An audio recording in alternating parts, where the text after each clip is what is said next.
Thanks for joining me again as we look back at another great classic film. In my opinion, this is one of the greatest films from the world's best writer-director. It is based on his own experience and tells a story that was not just ahead of its time but brave enough to criticise a profession that was considered beyond reproach. And the black and white cinematography is as stunning as the performances by the film's two leads. It is Ace in the Hole from 1951. The script with the original working title The Human Interest Story was inspired by two real-life events. In 1925, Floyd Collins was trapped inside Sand Cave, Kentucky following a landslide. Reporter William Burke Miller's coverage turned it into a national event and earned him a Pulitzer Prize. Collins' name is mentioned in the film as an example of a cave-in victim who becomes a media sensation. In 1949, 3-year-old Kathy Fiscus fell into an abandoned well in San Marino, California. During her attempted rescue, over several days thousands of people arrived to watch. Both Floyd and Kathy died before they were rescued. This was Wilder's first script since parting ways with Charles Brackett and was informed by the time he spent as a journalist in Vienna decades earlier.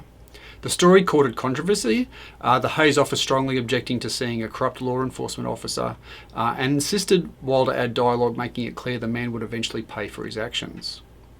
People also objected to the seedy relationship between the press and its reporting. They didn't believe a gullible public could be manipulated by the press.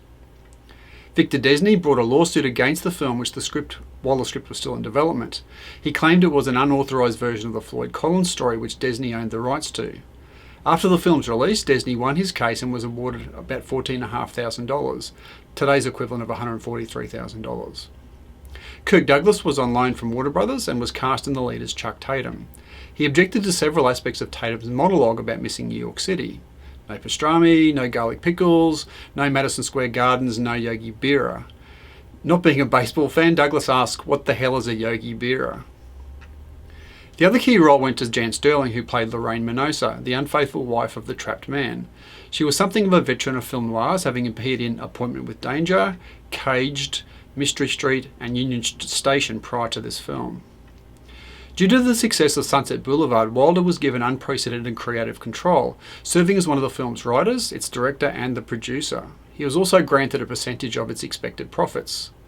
The original shooting location is close to the Arizona-New Mexico border on State Highway 118, better known as Route 66. At the time, Paramount constructed a replica cliff dwelling at a cost of $30,000. It was 72 metres high, 370 metres wide and 490 metres deep, and included an ancient cliff dwelling, collapsed cave, roadside stands, parking lots, and a carnival site. More than 1,000 extras and 400 cars were utilised in the crowd scenes, with residents of Gallup, New Mexico paid 75 cents an hour as extras, with an additional $3 if they bought their own car. After the film was completed, Paramount charged admission to the set. Underground scenes were filmed in a mock-up at the Paramount Studios. The original poster art shows the film star Kirk Douglas crawling in the cave, giving the impression that he was the one trapped and trying to escape. Symbolically, it represents Tatum's attempt to escape the circumstances that have him trapped. Critics at the time weren't impressed. The New York Times' Bosley Crowther called it a masterly film but thought Wilder presented a distortion of journalistic practice which depends on naive and absurd assumptions. The Hollywood Reporter called it ruthless and cynical, a brazen, uncalled-for slap in the face of two respected and frequently effective American institutions, democratic government and the free press. The film has more recently found respect among critics. Roger Ebert noted that Kirk Douglas's focus and energy is almost scary. His performance is as right now as a sharpened knife. Ed Gonzalez of Slant magazine wrote that, based on the twisted relationships between the media and its public, more than 50 years after the film's release, Ace in the Hole feels more relevant than ever. Jack Schaefer wrote, "If film noir illustrates the crack-up of the American dream, Ace in the Hole is an exemplar of the form." There is some debate about whether this can be considered a film noir, as it lacks a number of the characteristics normally associated with the genre, and is more accurately a film about sleazy journalism. I'd call it a film noir because it does adhere to many of film noir's conventions, but in an unconventional way. This film's unrelenting cynicism repulsed 1951 movie audiences and lost Paramount a fortune. It became Wilder's first film to be a critical and commercial failure.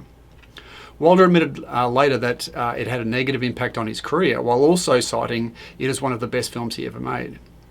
Wilder insisted that the film was a sanitised version of the real behaviour he saw while he worked as a journalist. Without Wilder's permission, the studio changed the title to The Big Carnival in an effort to improve the film's box office, but it didn't work. At the National Board of Review Awards, Jan Sterling won for Best Actress. At the Venice Film Festival, Billy Wilder won Best Director and Hugo Friedhofer won for Best Music. Billy Wilder also picked up a Best Screenplay nomination at the Academy Awards and was nominated for a Golden Lion at Venice. The film is included in Roger Ebert's Great Movies list, Empire Magazine's list of 500 greatest movies of all time, and the BBC listed it amongst the 100 greatest American films as voted by film critics from around the world. It is one of the 1001 movies you must see before you die, and in 2017 was selected for preservation in the US National Film Registry. Lots of good reasons to watch this film. Brilliant performances from Kirk Douglas and Jan Sterling. Lots of the sharp dialogue that Wilder was famous for. A brilliantly told horror story that continues to slowly unfold. Beautifully shot in black and white. I think it's Wilder's best film.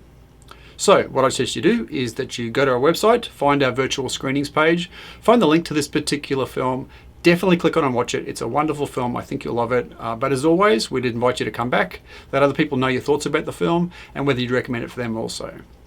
And then we're back in the not too distant future for our next classic films review. See you next time.